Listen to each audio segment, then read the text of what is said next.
Mesdames, Messieurs, vous Africains, pour info, le colonel Assimi Goïta libère 3 femmes mercenaires ivoiriennes. Pendant ce temps, le dictateur France-Afrique du Congo-Brazzaville, Denis Sassou Nguesso, choqué et panique.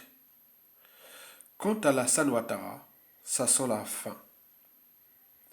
Mesdames, Messieurs, vous Africains, bienvenue de votre plein gré au cœur de la France-Afrique brute, en Afrique de l'Ouest, au sujet des 49 militaires ivoiriens arrêtés au Mali pour atteinte à la sûreté de l'État malien.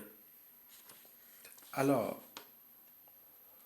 quelles sont les 5 raisons pour lesquelles le colonel Assimi Goïta a libéré 3 femmes ivoiriennes mercenaires, victimes ou acteurs, je dirais, victimes de cette escapade ivoirienne de la déstabilisation du Mali. Rappelez-vous que le Mali est un pays africain et aucun Africain n'a déstabilisé un pays hors du continent. Mesdames, Messieurs, chers Africains, question. 49 mercenaires ivoiriens arrêtés au Mali pour atteinte à la sûreté de l'État malien.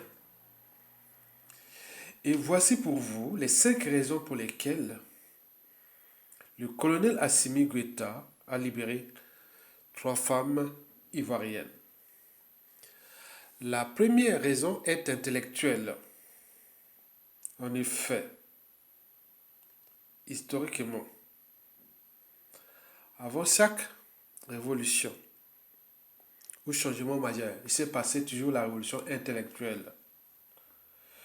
Le régime actuel au Mali est dans la signification de l'hybridation ou du mélange et voire du métissage des courants de pensée les plus avancés actuellement à l'échelle du continent. Parmi ces courants de pensée politiques, intellectuels et autres, figurent déjà les courants de pensée nationalistes africains, panafricanistes africains, humanistes africains, féministes africains. Vous savez que pour comprendre la nature d'un régime politique, il faut mesurer le quotient intellectuel du plus idiot ou imbécile de ses membres à la tête du régime politique. Vous le savez que le quotient intellectuel est dans la signification de la pensée du naturaliste évolutionniste Charles Darwin. Vous le savez que Charles Darwin l'avait pourtant dit en son temps, je cite, « Ce n'est pas les êtres les plus fortes ni les plus intelligentes qui survivent, mais celles qui s'adaptent au changement. » Le quotient intellectuel mesure la capacité cognitive de l'individu ou d'un groupe d'individus donné à s'adapter en permanence au changement, à trouver en permanence des alternatives ou des alternances aux problèmes ou aux difficultés inhérentes au regard des enjeux qui peuvent être liés au but même de la condition humaine et ou existentielle, c'est-à-dire les conditions de vie sociale, économique, écologique, etc., etc. Mesdames, Messieurs, chers Africains, de ce qui précède et de mon point de vue, il n'y a pas photo. Le quotient intellectuel du colonel Assimi Goïta est largement au-dessus de celui d'Alassane Ouattara. En effet, avec la libération des 3 femmes impliquées dans l'atteinte à la sûreté de l'État malien, sous ordre d'Alassane Ouattara, le colonel Assimi Goïta joue là avec Alassane Ouattara comme dans un jeu d'échecs, un jeu de dames. C'est un jeu cérébral. Le jeu d'échecs ou de dames est un jeu cérébral. Il n'y a pas d'émotion ni d'appartenance. Ça se joue au niveau cognitif, au niveau de l'intelligence, à douter, à réfléchir, à penser autre. Donc, nous pouvons déjà en tirer déjà quelques conclusions sommaires. Il suffit seulement d'aller voir du côté d'un des champions du monde de jeux d'échecs. C'est un Ivoirien. Hein. Donc, vous pouvez voir, il y a un Ivoirien qui a été champion du monde de jeux d'échecs ou de dames. Donc, il pourra vous donner toute la signification du jeu d'échecs, du jeu des dames. Donc, quand vous êtes au niveau des États, vous représentez l'intérêt commun, l'intérêt général, la survie d'un peuple, la survie d'une nation et autres. Il n'y a plus d'émotion ni d'appartenance. Vous jouez au jeu d'échecs. Il est cérébral. Vous le savez qu'en libérant ces 3 femmes, Assimi Goïta vient quelque part de couronner Alassane Ouattara. Vous savez que dans les cours de récré, il suffit de voir en matière de communication, les meneurs et autres, il suffit de faire passer le message dans une cour de récré. Il ne suffit pas d'aller vous donner ça à tout le monde, il faut aller chercher l'individu en matière de communication, il faut aller chercher l'individu, le meneur. Celui qui là, c'est lui qui sur le terrain. Dès que vous lui donnez l'information, il diffuse à tout le monde. C'est comme un virus autre. Donc, aujourd'hui, en libérant ces femmes-là, c'est vraiment là, Alassane Ouattara. Et oui, c'est comme dans les stratégies ou dans la mécanique des espèces des dragons de Komodo. Il peut traquer une proie, et dès qu'il mord la proie, il laisse tomber. Hein. Donc il est là pour l'attaquer parce qu'il est blessé, parce que la bouche d'un dragon de Komodo est bourrée de bactéries pathogènes. Et donc dès qu'il mord seulement une seule fois sur le buffle, il attend patiemment. Donc Assimi Goïta vient quelque part de mordre euh, Alassane Ouattara. Et ce n'est pas tout. Il a aussi libéré ces femmes-là pour qu'elles aillent diffuser, comme dans une cour de récré, que voilà, non, le monsieur, qu'on disait qu'ils sont c'est des malades, c'est des fous, c'est popopom. Non, ce n'est pas vrai. Mesdames, messieurs, chers Africains. La deuxième raison pour laquelle Assimi Goïta a libéré 3 femmes mercenaires sur les 49 militaires ivoiriens qui étaient en mission de déstabilisation ou de la chute du régime d'Assimi Goïta. Cette raison est morale. Nous sommes là au cœur de la conscience morale. Je vous informe que nous, humains, nous avions en fait 4 consciences. Il y a la conscience identitaire qui nous permet de ne pas attaquer le reflet de notre visage comme font les animaux, ils attaquent le reflet. Nous avons ce qui est chez toi, chez moi et autres.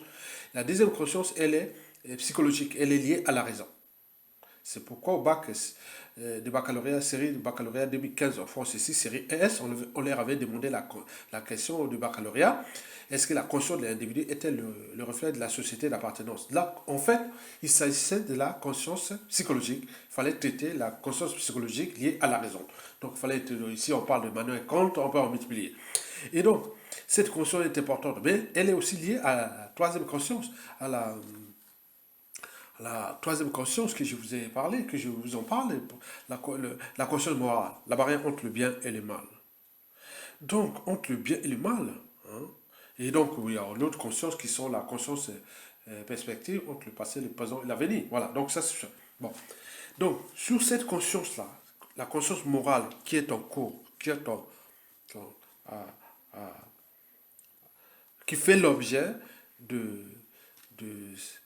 ces contentieux entre la Côte d'Ivoire et le Mali, euh, Et regarde ce qui vient de se passer au Mali sous ordre d'Alassane Ouattara. Donc, Alassane Ouattara, quelque part, représente le mal.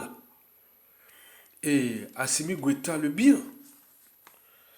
Vous savez que la militante ivoirienne des droits de l'homme ou de la société civile, euh, et qui était partie au Mali pour régler ces problèmes-là, parce que c'est les mêmes peuples, hein. En fait, c'est les Africains, c'est le Mali, la Côte d'Ivoire, c'est les mêmes populations, hein. Donc il allait résoudre un problème sous-régional, un problème entre deux peuples, mais au retour, elle fut incarcérée. La militante là qu'on appelle Picheri Galbé. Donc elle est incarcérée. Mais attends, elle va résoudre les problèmes de la société, de la civilisation à l'échelle des deux pays, mais elle vient les incarcérer. Mais Assimi Goïta libère 3 femmes qui allaient déstabiliser tout un peuple ou tout un pays et autres. Vous imaginez? Là, il y a 2 poids, 2 mesures là. Ben oui. L'autre est dans le côté du bien, Assimi Goïta, et Alassane Ouattara du côté du mal. On est bien d'accord?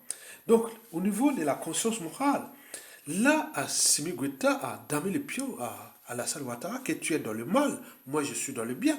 La femme là, les 3 femmes sont venues pour peut-être me tuer ou pour faire tout ce qu'ils voulaient, mais je les libère. Mais toi, celle qui vient pour résoudre ce problème du bien, et tu les incarcères, plus chérie et autres. Donc vous imaginez, mesdames et messieurs, peuple congolais, chers membres de la diaspora, la troisième raison pour laquelle Assimi Goïta a libéré ces 3 femmes est politique, bien entendu. Oui, en effet, historiquement, chez nous au Congo-Brazzaville, Denis Sassou Nguesso avait du 5 juin au 15 octobre 1997 fait un coup d'État sanglant Force Afrique, donc les conséquences sont d'actualité parce que l'on a massacré, d'abord pendant le coup d'État, 30 000 morts, puis les opérations Mouebara de 1998 à 2002.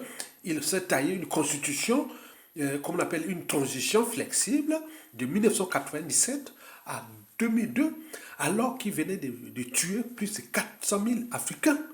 Mais au niveau de l'Afrique, la communauté internationale, il n'y avait rien. Mais or là, Assimi Goïta, qui n'a fait ces 2 coups d'État salutaires, sans mort d'homme, ni chasse l'homme, ni autre. Mais là, on vient maintenant, voilà, donc quand c'est flou, donc il y a un loup.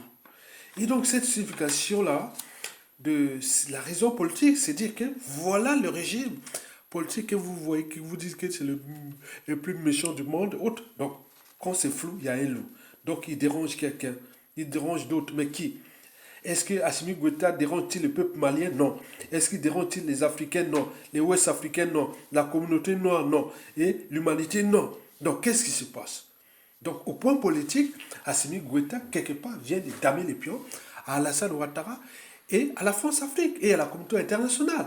Puisque le cas Sassou Nguesso était cas d'école. Sassou, on a tué, massacré et autres. Il est là au pouvoir. En plus, on l'appelle opéra et autres. Mais qu'est-ce qui se passe? Pourquoi un seul Africain qui est rentré dans l'histoire et on vient s'acharner contre lui? Enfin, la 4e et avant-dernière raison, elle est surtout liée à la géopolitique. On est là dans la signification que la France-Afrique est envers la fin. Hein, on est bien d'accord.